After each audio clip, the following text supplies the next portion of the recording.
In a small village surrounded by red earth and tall palm trees, there lived a girl named Amara.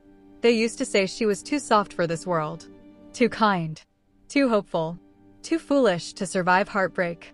But what they didn't know was that Amara's heart was stronger than iron. Amara fell in love at 17. His name was Kofi, a carpenter's son with bright dreams and gentle hands.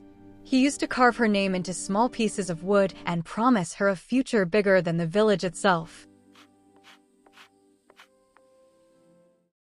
Someday, he would say, "I will leave this place, make my fortune, and come back for you." And Amara believed him. She believed every word. When he left for the city, she waited at the edge of the village road until the dust from his footsteps disappeared. She waited with hope. Days turned into months. Months turned into 2 years. At first, letters came. Then fewer letters. Then none. Whispers began. They say he has married a rich merchant's daughter in the city. They say he forgot about her. They say she was only a village girl. Amara heard everything. Every whisper felt like a knife. But she refused to believe it. Because love, real love, doesn't disappear without a reason, right? One market day, a trader arrived from the city. Amara's hands trembled as she asked about Kofi.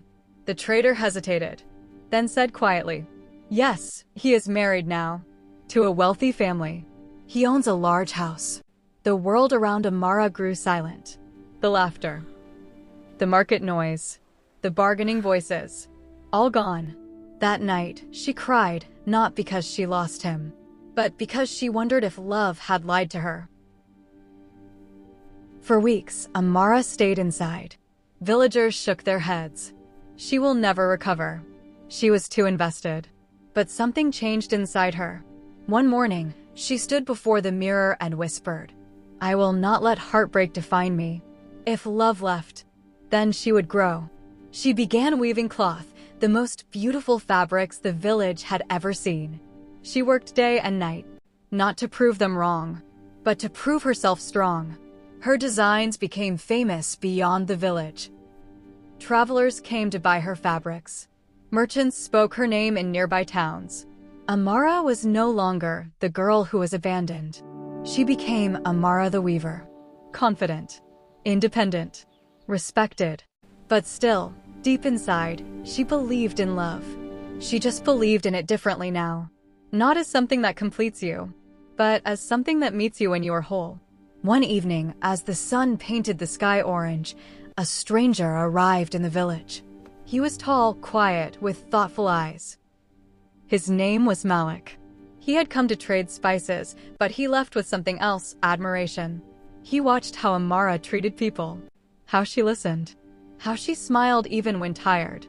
Unlike others, he did not pity her story. He respected her strength. One night under the baobab tree, Malik asked her, "After everything, how can you still believe in love?" Amara smiled gently. "Because love didn't betray me. A person did." Silence filled the space between them. Then she added, "If I close my heart, I let pain win." Malik looked at her as if he had just discovered treasure.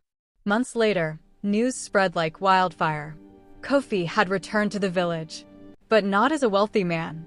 His business in the city had failed. His wealthy marriage had collapsed. He came back seeking familiarity, seeking Amara. When he saw her, confident, glowing, admired, regret filled his eyes. "I made a mistake," he told her. "I chose money over you." The entire village waited. Would she take him back? Would she prove her love was eternal? Amara looked at him calmly. "I loved you," she said. "But I love myself more now." Her voice did not shake. My heart waited, but it did not stop beating. She turned, not toward the past, but toward the future, toward Malik, who stood quietly nearby, not demanding, not begging, just present. Years later, children would hear stories of Amara, not as the girl who was abandoned, but as the woman who refused to give up on love. She married not out of desperation, not out of fear, but out of choice. And she taught every young girl in the village, love is not something you chase. It is something that meets you when you are strong enough to receive it. Sometimes heartbreak is not the end of your story. Sometimes it is the beginning of your becoming. And the girl who refused to give up on love found it. Not because she waited, but because she grew.